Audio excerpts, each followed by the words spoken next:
You're listening into Unscripted Figures.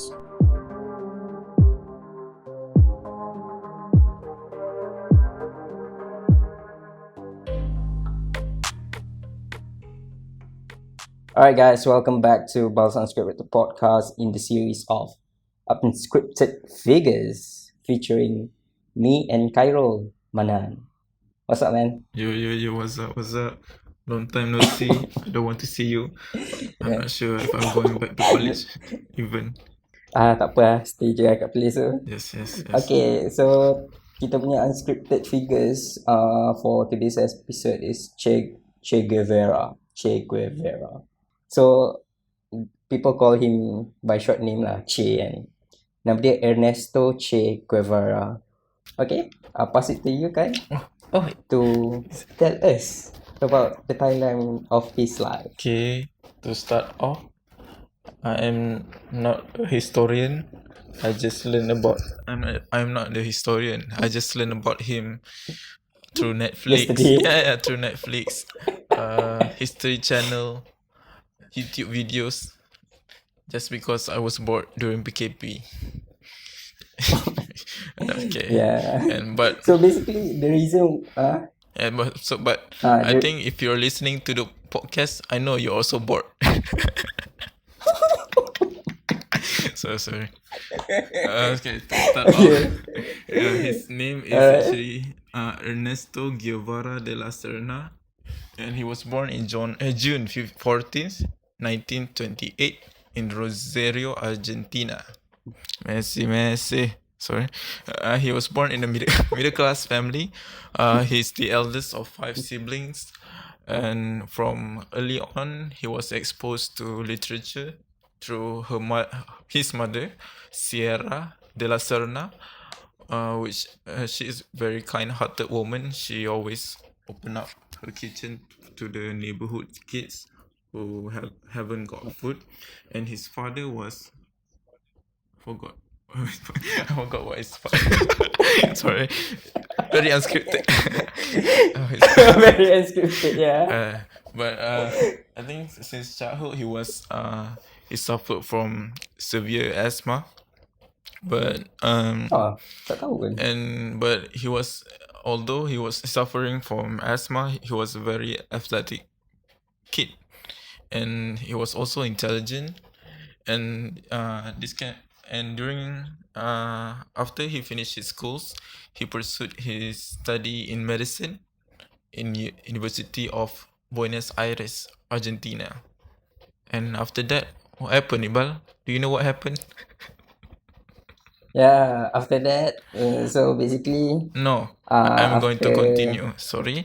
During his study, he took you just remember I just remembered. Very unscripted.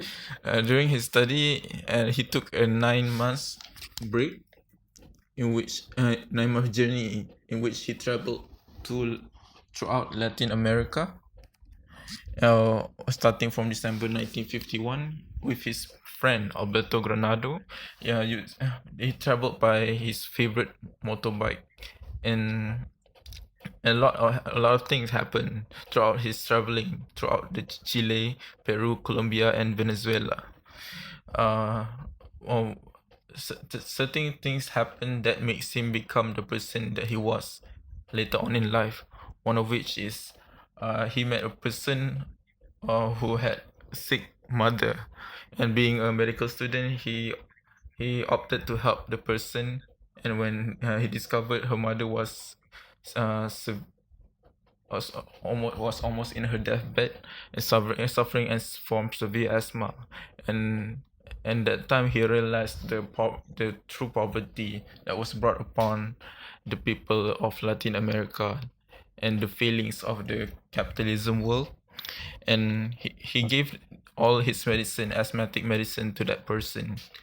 And after that, something struck a chord in him, in which he started to write journals about his travels. And after completing his journey, and he finished his studies, his medical degree, and in which later he traveled to Guatemala, I think, and in which during that time Guatemala have been years under the government oppression of the brutal regime of President Jorge Ubico. President Jorge Ubico was backed up by, he was a pro US thing, and he oppressed Guatemalan for many years, and due to that people revolted, and the revolted, yes. And during that time, So basically the reason why the US are backing the Guatemalan dictatorship is because of that, to protect diorang punya private equity, especially in business, because they invest a lot of business asset within Guatemala. And the person, I think the person who helped with the revolution was Jacobo Arbenz. And when the revolution won, I think the rebel military granted the Guatemalan their first election, in which the government that won was led also by Jacobo Arbenz. And Jacobo Arbenz, he tried to, during his presidency, he tried to give everything back to the Guatemalan people. He tried to develop the country that was once oppressed, and one of the things that he did was, there was a company, a US company in Guatemala in the name of United Fruit Company. They severely they have many lots of land in Guatemala, in which they undervalue the land so they can pay less taxes. So when Jacobo Arbenz became president, this was very discerning to the US, because they have their economical interest in Guatemala, and at that time President Dwight D. Eisenhower launched a covert operation called name PB Success, in which he tried to covertly overthrow Jacobo Arbenz, and which he did actually.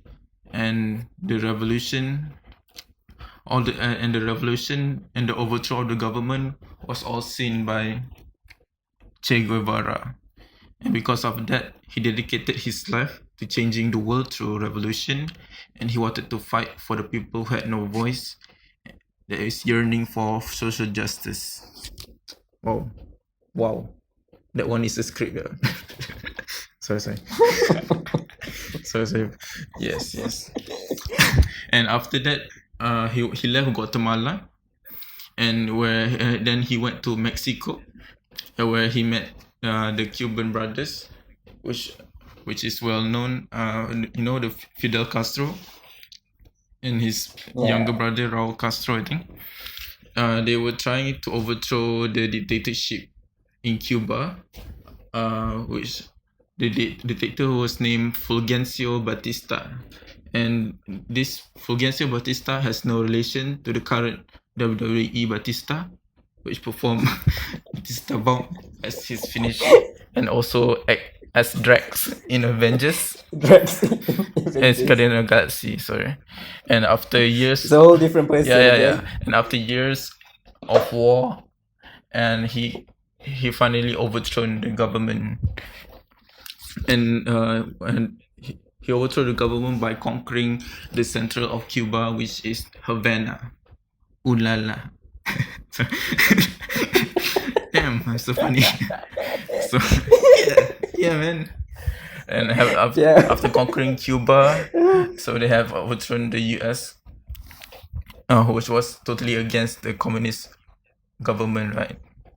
So after conquering Cuba, he gained some ministerial posts, in which he did a pretty good job, I think, because he assists in the land distribution throughout the people of Cuba, because before this, most of the land is owned by the companies from US, right? And he increased the national literacy up to 96%. Oh my god, 96%. So high. So during the years trying to gain independence for Cuba, at first he thought he was going to act as a medical doctor in treating the troops, but he became well versed in the guerrilla warfare, which was practiced also by the Viet Congs in Vietnam War, right? Oh my god. Yeah. And after that, after many years of politics in Cuba, he became disheartened in how the Cuban government is heavily reliant on Soviet Union, right? United States. Soviet Union. Oh, okay. In Soviet Union. Okay. And I think so. Che Guevara also was disappointed because the withdrawal of the Soviet Union, who initially tried to place a missile in Cuba, right? The Cuban Missile Crisis of 1962. Yeah. And of course, So, you know how that ends. The crisis was averted by the X-Men.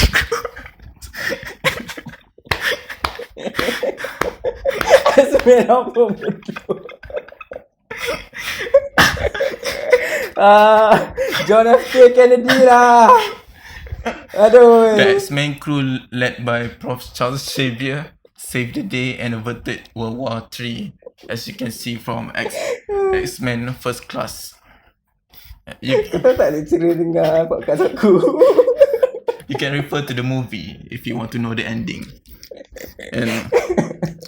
And disheartened by the politics, he again tried to delve in revolution again by other countries. And at first he tried to go to Congo, I think, but it was hard for him because he was sick, and his asthma has worsened, I think, and he had problems in recruiting new people and to share the same principles. And after that, he moved to Bolivia, the last country that he had lived. And at that time, he had already resigned his ministerial post.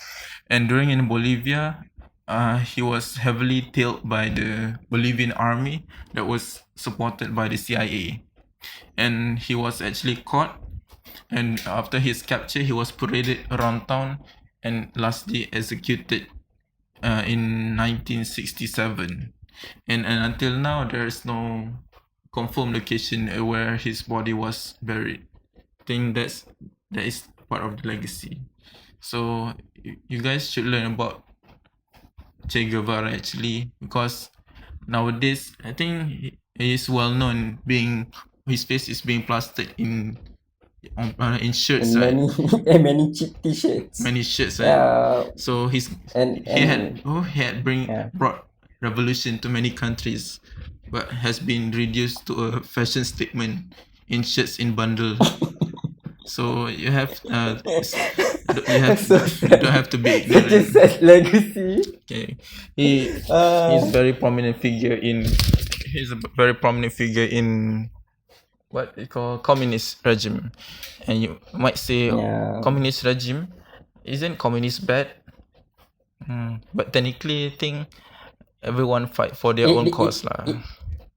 Yeah, because it depends. Because if we see what he been through his life, he grew up and seeing the famine and poverty within the South American region, especially within those countries such as Argentina and Guatemala and Cuba. So basically, he wanted to change the living standard that the people are living in, where the reason why he thinks that the reason why, because of the people living in poverty and famine, is because of that the bad side of capitalism, which means that exploitation, which means the use of exploitation of undefended or vulnerable, exploitation of vulnerable people. I agree. Especially the people that are in indigenous country that don't have a proper literacy intellect, where they can read out the contracts and all. So that's why the private equities mostly from the United States take advantage of that. True. So we can't really say Che Guevara is an evil man because actually he fights for the people and try to improve in his questionable ways, Sure. you might say.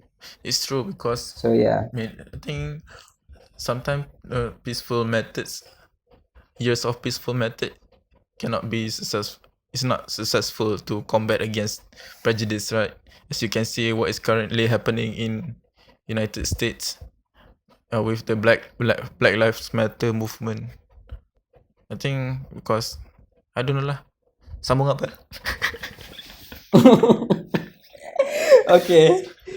So basically, the reason why Che Guevara adopted the how can you say, the philosophy of communism, actually there's a few things that you should know. Actually, communism is the birth product of Marxism. So Marxism is a term coined by Karl Marx and Friedrich Engels in 1930, where they wrote a philosophy journal, stated that in order to cure the sickness of capitalism or the sickness of society due to capitalism, is that there should be a utopia, somewhat of utopia, where people are within a hierarchical position, by meaning everybody is equal. They don't own private properties.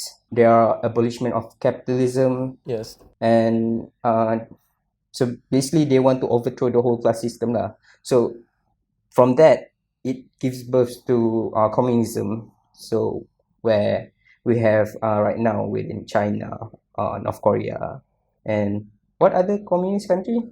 Vietnam and North Korea. North Korea, Vietnam, I think. Yeah. So that's one of the biggest country that rule under communism. So basically, he took that philosophy and carried it around and tried to, how can I say, prove his justice was right to fight against capitalism. And the fact of the matter is about the Fulgencio Batista, not the wrestler, the dictator. Yes. The prior how can I say, dictator kan? Yes. Dictator, the prior dictator before Fidel Castro. So basically, he is pro-US, and he provide a lot of luxury tourist spots for foreigners Yes, especially within Havana yes, itself. Havana, right? I think Havana is one of the Yeah. most beautiful parts of Cuba. Yeah, so that's why he tried to develop that place into a like luxury, focusing luxury tourist spot for foreigner to come in and spend within Cuba. However, he exploited the ownership of land from the how can I say, the Aborigine people, the people that own the land before he came in. He took the land and gave it to the private company. But And yeah. historically, Cuba has long suffered from war and violence, I think. Because during the oh my god, I forgot what year, the Cubans were visited by an explorer with the name of Christopher Columbus.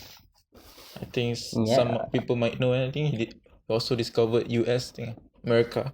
Yeah, and he brought like the virus or the disease from Spain to Yes, he brought South America, smallpox. which destroyed the civilization of South America back then, especially the Aztecs. What? The what? The Aztecs. Oh yes. The Aztecs. Yes. Yeah, the Aztec people. What other thing that we need to talk about Che? He has not. I think the reason why, yeah. I think he has nice facial hair. Like you can't grow any hair, man. I can grow the ones on Probably top of my one or head. two. Fine. Oh well. Okay, so back to Che. Okay, so basically the reason why the US is so keen to killing him is because of that. He acts as an icon of revolution. So when you have an icon, or an ideologist, basically, so it's quite dangerous when it comes to the country that are weaker in governments, for example, Cuba or other company that are I think prone going into revolution. that's why it's like US declared an all-out war on any leftist government. That's why they did what they did in Cuba, just like what they did in Vietnam In Vietnam, and also in Korea, right? You know, the separation yes. between North Korea, which is communist, and South Korea, which is backed up by backed up by the US. Yeah. So basically, the United States, the United States itself, back in the days, they want to control the, how can you say, the spread of ideology, I guess. They want most of the country that within the world to be very democratic, and even though within the communist country there are sometimes there's a government election, but like to be like true, it's not a proper election, right? Actually, it's just a facade, and it's always the same political leader gonna win the vote by a huge margin. It's rigged. Yeah. So yeah, basically in terms of Che, from his previous accomplishment, I guess, a lot of people adopted his philosophy and his beliefs in terms of fighting for revolution, because he was a big advocate within that field, I guess.